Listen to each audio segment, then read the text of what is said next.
kembali lagi nih dengan podcast kita di podcast Ceria.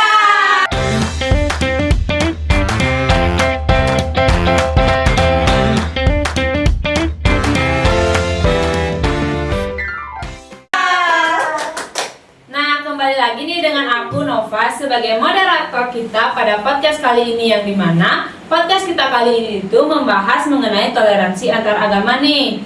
Nah, sebelum kita memulai podcastnya, seperti kata pepatah, tak kenal maka tak sayang. Nah, aku nggak sendirian nih, ada narasumber kita yang cantik-cantik ini. Nah, mungkin kalian bisa memperkenalkan diri agar semuanya tahu gitu siapa sih narasumber kita di podcast kali ini. Oke, perkenalkan, nama aku Indah, aku berasal dari Seririt, dan sekarang aku berkuliah di Universitas Pendidikan Indonesia. Oke, jadi kenalin, aku Yulia. Jadi di sini aku asli Jembrane dan sama juga kita kuliah di Universitas Pendidikan Indonesia, tepatnya prodi PGSD. Dan perkenalkan, saya itu namanya Christina Dinda, asalnya dari Medan. Saya juga kuliah di Universitas Pendidikan Ganesha. Wah, ternyata semuanya kuliah di Uniksa nih. Nah, di sini ada Indah, Yulia, dan Christina. Nah, untuk mempersingkat waktu, karena kita tahu kan waktu itu sangatlah berharga. Nah, jadi di sini kami akan berbicara terkait mengenai toleransi, yang dimana di toleransi ini kan itu cakupannya sangat banyak ya. Tapi di sini kita akan membahas toleransi mengenai agama. Yang dimana di Indonesia itu terkenal dengan bangsa yang majemuk, yang dimana memiliki keberagaman suku, ras, termasuk agama yang seperti semboyan kita, yaitu Bhinneka Tunggal Ika, yang dimana berbeda-beda tapi tetap satu jua. Nah, untuk lebih jelasnya mengenai toleransi, mungkin kalian bisa menjelaskan apa sih itu toleransi menurut kalian? Menurut aku nih, toleransi itu merupakan suatu sikap atau perilaku manusia yang sesuai dengan aturan, di mana seseorang itu dapat menghargai dan juga menghormati perilaku orang lain. Nah, Indonesia itu dikenal sebagai negara yang memiliki tingkat pluralitas yang cukup mapan, yang dibuktikan dengan berbagai aspek dan juga yang fundamental, primordial, yang dapat hidup dan juga eksis secara bersamaan di dalam satu naungan NKRI. Nah, di sana itu saya menyimak tentang kata pluralitas. Nah, mungkin pluralitas yang dimaksud itu pluralitas seperti Macam tak betul je budak ni. apa? Istilah pluralisme itu sendiri yaitu sikap yang mengakui dan menghargai, menghormati, memelihara, dan mengembangkan keadaan menjadi plural atau beragam. Indonesia dikenal sebagai bangsa yang majemuk, yang dimana Indonesia memiliki keberagaman suku, bangsa, dan budaya yang tetap bertahan hingga saat ini. Nah, jadi di sini aku juga mau nambahin ya, dalam beragama pluralisme merupakan fakta mengenai sejarah agama-agama yang menampilkan suatu pluralitas berbagai macam tradisi. Kemudian secara filosofis, pluralisme beragama berhubungan dengan suatu teori hubungan antar berbagai konsepsi, persepsi, dan respon mengenai realitas ketuhanan. Kemudian pluralisme itu sendiri merupakan suatu usaha agar terciptanya hubungan sosial antar masyarakat umat beragama, supaya terciptanya kerukunan antar umat beragama. Kemudian pluralisme beragama itu pada dasarnya bukan untuk saling menyatukan atau merendahkan antar agama lainnya itu. Namun pluralisme itu tercipta agar sesama umat beragama itu bisa saling menghormati, menghargai, dan saling mengakui atau bekerja sama supaya terciptanya kerukunan dan keharmonisan, seperti itu. Oh, jadi kita di Indonesia yang memiliki banyaknya agama itu harus saling menghargai, menghormati sesama antar agama agar terciptanya kerukunan dan keharmonisan. Nah, di Indonesia itu kan memiliki banyak sekali agama ya. Ada agama Hindu, agama Islam, agama Kristen, dan Buddha. Nah, bagaimana sih tanggapan kalian terkait hal tersebut mengenai toleransi antar agama?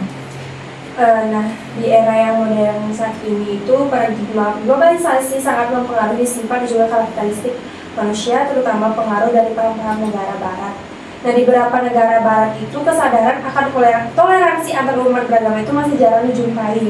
Meskipun ada beberapa individu itu tertentu yang masih saling bertoleransi, di mana hal ini disebabkan karena adanya hubungan darah atau keluarga, sahabat, teman ataupun rekan kerja yang toleransi sebenarnya itu bukan hanya sekedar menerima perbedaan, tetapi juga saling mengakui, saling terbuka, mengerti adanya perbedaan dan tidak mempersoalkan perbedaan tersebut meski mereka itu tidak sepakat.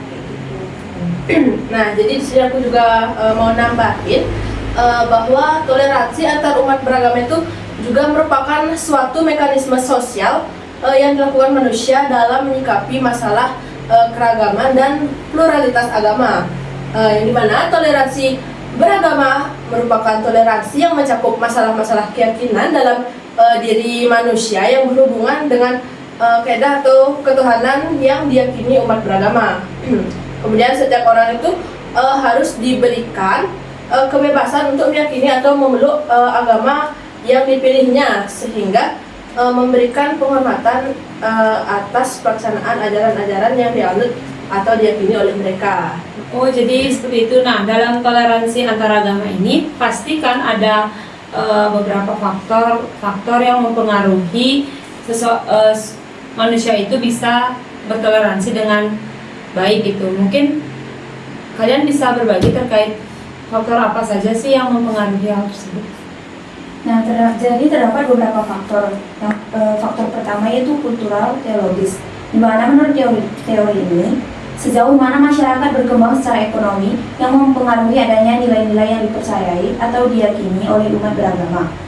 Jika suatu ekonomi masyarakat mengalami perkembangan, maka akan semakin besar pula rasa syukur suatu masyarakat terhadap kebebasan dan nilai-nilai akan toleransi. Jadi menurut teori ini, lemahnya toleransi di suatu negara-negara muslim berkaitan dengan rendahnya pembangunan sosial ekonomi di negara tersebut. Yang kedua yaitu institusional. Pengaruh agama yang berlebihan atas institusi negara mengancam suatu kapasitas negara untuk berlaku atau bersikap adil terhadap kelompok minoritas agama ataupun non-agama. Negara yang secara aktif mencampuri urusan agama di sisi lain juga tidak bermanfaat bagi toleransi. Literatur ekonomi agama beranggapan bahwa kehidupan beragama akan paling sehat jika negara tidak melindungi ataupun mendiskriminasi agama tertentu.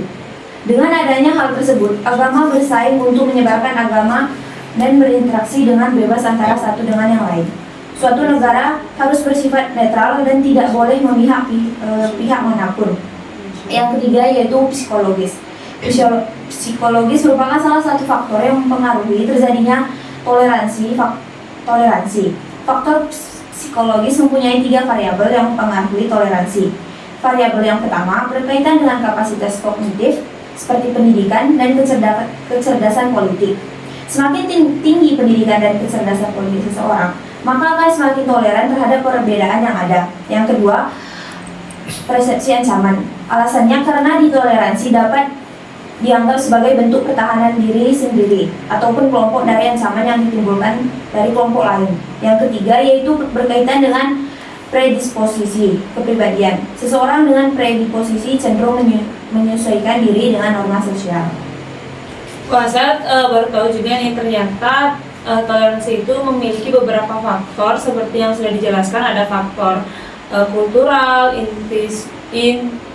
institusional, dan faktor psikologis, dan juga saya tadi nangkep ada faktor pendidikan yang dimana semakin tinggi pendidikan dan kecerdasan seseorang itu akan semakin toleran juga sikap perbedaan yang ada. Nah, pada yang seperti yang kita lihat saat ini tuh di toleransi yang menjadi syarat penting terciptanya kerukunan dan kedamaian sosial yang jadi wujudkan. Nah, pasti di dalam hal tersebut pasti terdapat kendala nih yang muncul saat manusia tersebut mewujudkan toleransi di antar umat beragama. Nah, mungkin kalian bisa menjelaskan atau memberitahu kendala yang muncul itu seperti apa? Oke, nah dalam memberikan suatu toleransi antar umat beragama pastinya itu ada kendala, di mana kendala contohnya itu seperti adanya fanatisme dan radikalisme. Nah, fanatisme ini merupakan suatu tindakan yang berpikir bahwa agama sendiri itu paling benar dan menyalahkan bahkan menyatakan sesat terhadap agama lain, yang menyebabkan munculnya gejala sosial antar umat beragama. Nah, apalagi jika fanatisme ini dilengkapi dengan radikalisme yang akan memunculkan tindak kekerasan yang mengatasnamakan agama dan memaksa orang harus berkonversi gitu.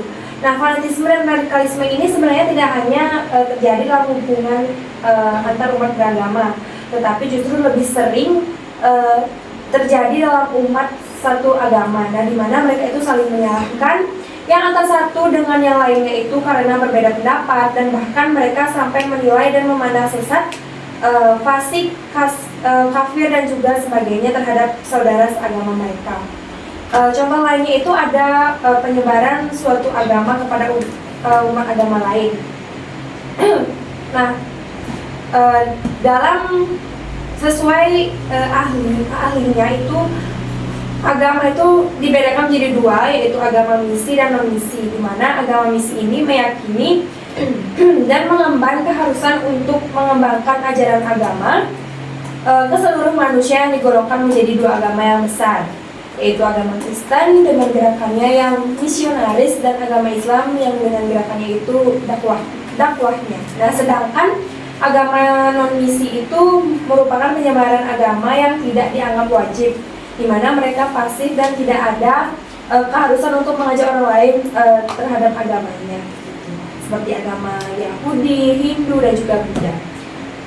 Contoh terakhir itu ada sinkretisme, di mana sinkretisme ini merupakan suatu sikap kompromistis atau mencampur adukkan akidah dan juga ibadah antar agama yang disebut dengan toleransi kebablasan, di mana mereka itu mencampur baurkan antara akidah dan ibadah mereka.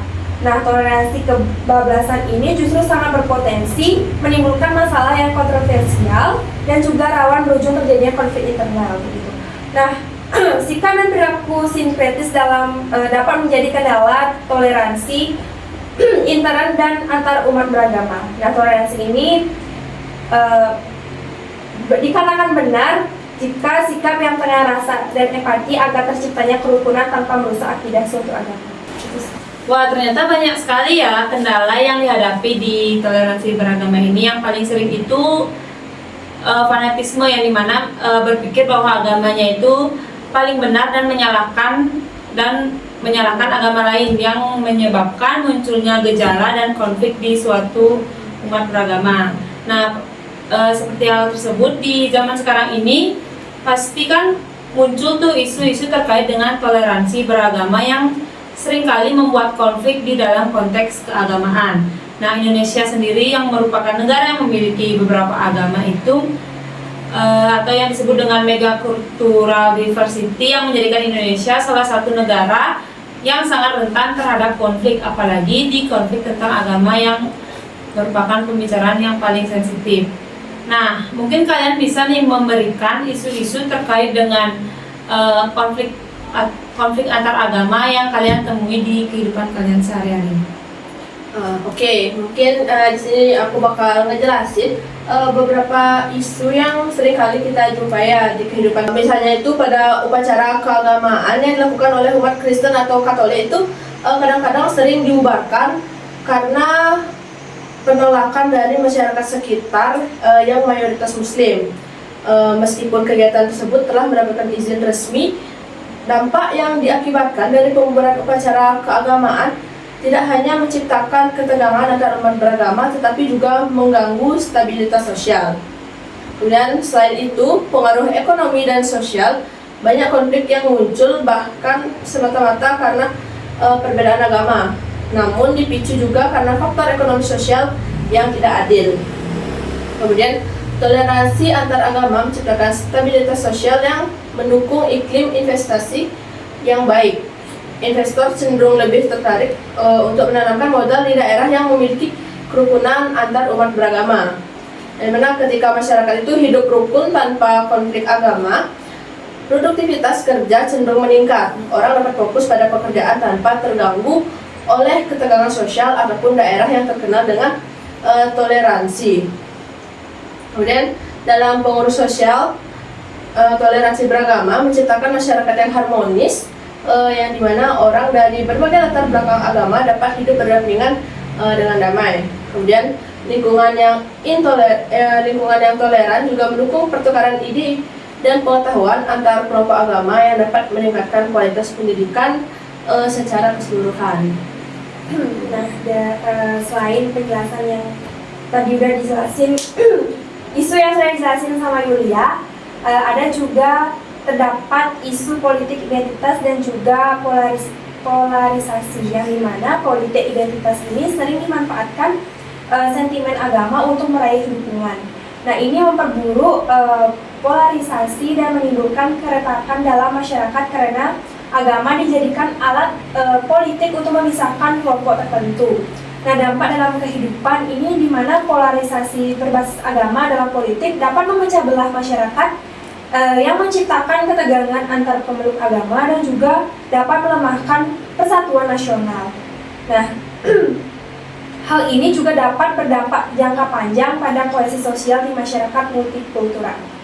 Lalu ada juga kesalahpahaman antar budaya dan juga agama, di mana minimnya dialog dan pendidikan antar agama yang membuat banyak orang kurang memahami budaya dan keyakinan agama lain. Wah, ternyata banyak sekali yang dijelaskan oleh narasumber kita ini, yang dimana terdapat beberapa pelajaran yang dijelaskan mengenai toleransi, yang merupakan kita sesama umat beragama harus saling menghormati dan juga menghargai agama satu dengan yang lainnya, dan juga dijelaskan juga tadi mengenai faktor-faktor penyebab toleransi antar agama. Selain itu juga kendala toleransi beragama dan juga isu-isu terkait toleransi beragama, yang dimana ada diskriminasi, pengaruh sosial ekonomi, politik identitas dan polarisasi, dan juga kesalahpahaman budaya dan agama. Nah, nggak kerasa nih, kita udah di penghujung podcast. Nah, demikian podcast kita kali ini. Semoga apa yang kita bincangkan tadi selama podcast bisa bermanfaat dan berguna bagi kalian semua ya. Akhir kata, saya tutup podcast ini dengan salam penutup. Bye! Sampai ketemu di next video.